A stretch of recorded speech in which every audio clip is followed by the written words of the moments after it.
not only to honor the victims, not only to stand in solidarity with those who have been killed, not only to give our moment of silence, but we are standing here today as representatives of this campus, of this nation, to demand that our government uphold what we know and declare this a war crime.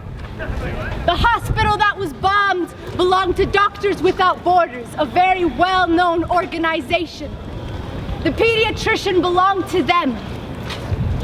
They are declaring this a humanitarian crisis because if the last doctor is killed, who is going to help the wounded? If the last doctor is killed, surely the people are in trouble, because right now the white helmets are the only one who are able to dig people up. Now, we are being joined right now by countries across the world. Switzerland and Germany and Canada and Brazil and Ecuador, countries across the world are contributing to this. And they are demanding the following 5 expectations. We are condemning these war crimes against humanity by the Assad regime and all of its allies, and we are calling for international civilian protection and humanitarian access. That is not complicated. We are asking for the humanitarian rights of the civilians in this country and for the government who is bombing them to be held accountable. We are standing in solidarity with the people of Aleppo and every Syrian living under the regime and the Russian airstrikes. They are suffering under the destruction and they are starving in cities.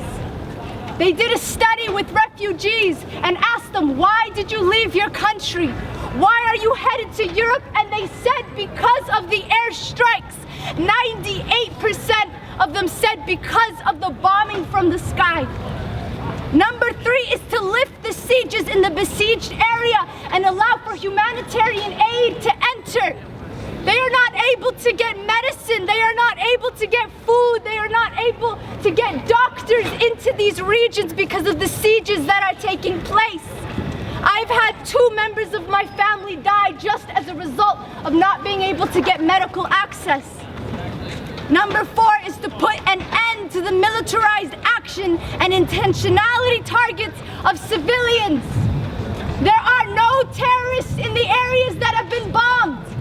ISIS is not there. Nusra is not there. There are no war groups in these civilian areas.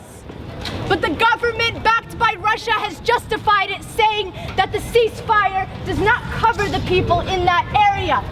But this is civilian territory, which is a blatant, explicit violation of humanitarian rights conventions established by the United Nations. And number 5, it is to focus the fact that the United Nations is withdrawing from its responsiveness in Syria. We are all tired of what's taking place. 500,000 people have been killed, and only more are dying.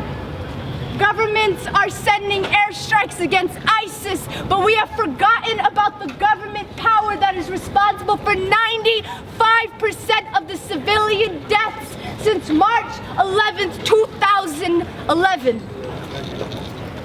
We are expecting that the United Nations uphold its one obligation of protecting civilians.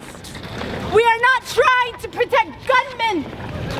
We are trying to protect the children, the schools, the hospitals, the doctors. We are trying to protect the civilians who are being bombarded with airstrikes by governments who are supposedly shaking hands in these ceasefires. We have minimal expectations because if the United Nations cannot uphold their role in countries like that, why would they uphold it in countries like this? There is a humanitarian crisis happening in the country of Syria, and ISIS is not the biggest concern. Airstrikes by the Assad regime is becoming the most detrimental part, and we are here today not just for solidarity, but to become aware of the fact that there are certain players of this international game that are not upholding their rights.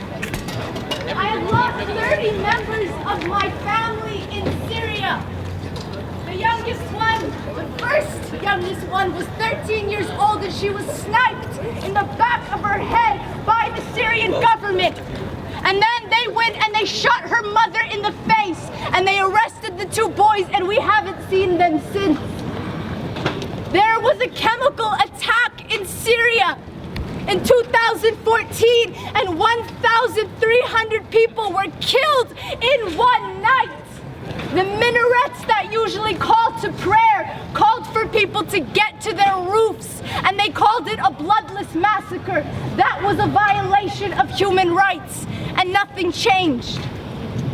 We have become desensitized to the death, but in the last week, 200 civilians have been killed and 2 hospitals have been bombed and we are hurting again and we are only asking for your solidarity and we are only asking for you to read about what is happening in Syria.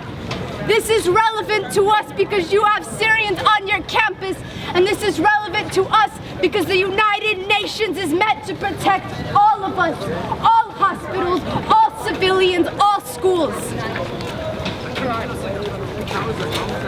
I'm going to give the stage up to our next friend.